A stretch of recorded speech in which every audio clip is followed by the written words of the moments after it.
Je m'appelle Marine et je suis ingénieure d'études en instrumentation au laboratoire Navier. Alors, l'objet que je vous ai ramené pour illustrer un peu mon métier, il est tout petit, c'est celui-ci, et c'est tout simplement une jauge de déformation. Alors, pourquoi j'ai choisi cet objet? Parce qu'il est le cœur de mon métier et la base technologique de tous les instruments que j'utilise dans mon laboratoire, à savoir des capteurs. Alors, en quoi consiste ton métier? Bonne question. Alors, donc, dans mon laboratoire, on est spécialisé en mécanique des sols, c'est-à-dire qu'on cherche à comprendre le comportement d'un sol, d'un matériau dans des conditions spécifiques.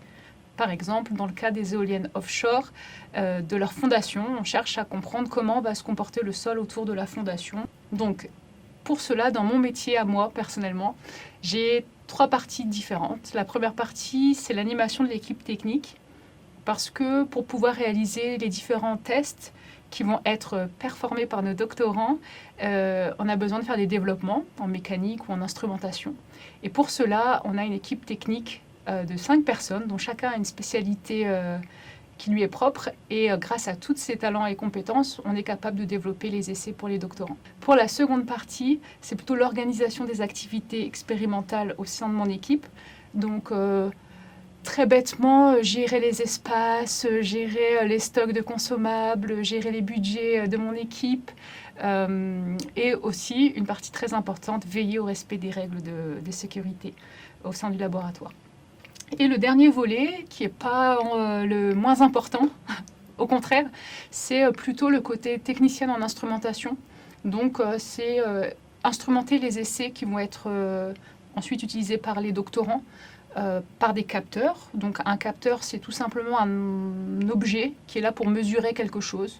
Donc température, pression, force. Donc moi, je dois les choisir, les mettre en place et ensuite faire le programme informatique pour réaliser l'enregistrement autonome.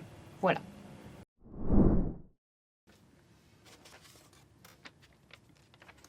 Avec qui travailles-tu au quotidien? Ça, c'est une très bonne question. De par mon poste, je suis en contact avec un public très varié qui va du doctorant stagiaire, donc étudiant, jusqu'aux chercheurs, jusqu'au personnel administratif, donc un public très varié. Varié en genre, en âge, mais aussi en type d'activité et en origine également. Souvent, la plupart du temps, on recrute des doctorants qui viennent de l'étranger.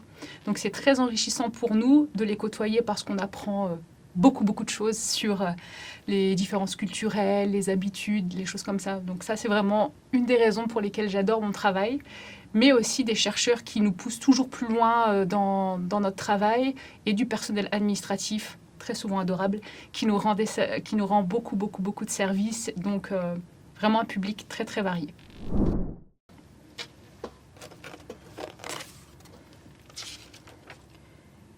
Quelle étude as-tu fait? Alors, j'imagine un parcours un petit peu aléatoire comme beaucoup de gens. Donc, après le bac, comme la plupart des gens de mon âge, je ne savais pas trop ce que je voulais faire. Et donc, je me suis dit, première année de médecine, ça a l'air chouette. Bon, l'expérience ne fut pas très concluante. Au bout de quelques mois, j'ai décidé d'arrêter parce que ça ne me plaisait pas particulièrement. Et donc, comme il était un peu tard, j'ai intégré un DUT, donc diplôme universitaire technologique, que vous appelleriez aujourd'hui un BUT. À la fin de ce diplôme-là, je ne savais toujours pas ce que je voulais faire. Donc je me suis dit, je vais rester dans un cursus un peu général et j'ai fait une licence de physique-chimie. J'étais pas beaucoup plus avancée à la fin, donc j'ai fait un master de physique et à la fin de ça, j'ai cherché un emploi. Et donc j'ai eu la chance d'être recrutée en tant que technicienne au laboratoire Navier.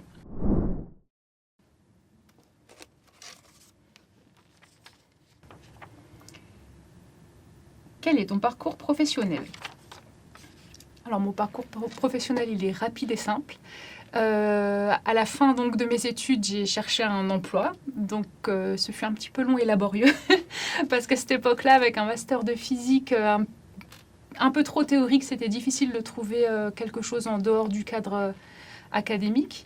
Et donc j'ai postulé à un poste de technicienne à l'école des ponts.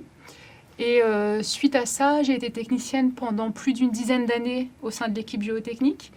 Et après, j'ai eu la possibilité de postuler à un poste d'ingénieur d'études pour prendre la responsabilité de l'équipe technique. Et ça depuis bientôt 3 ans.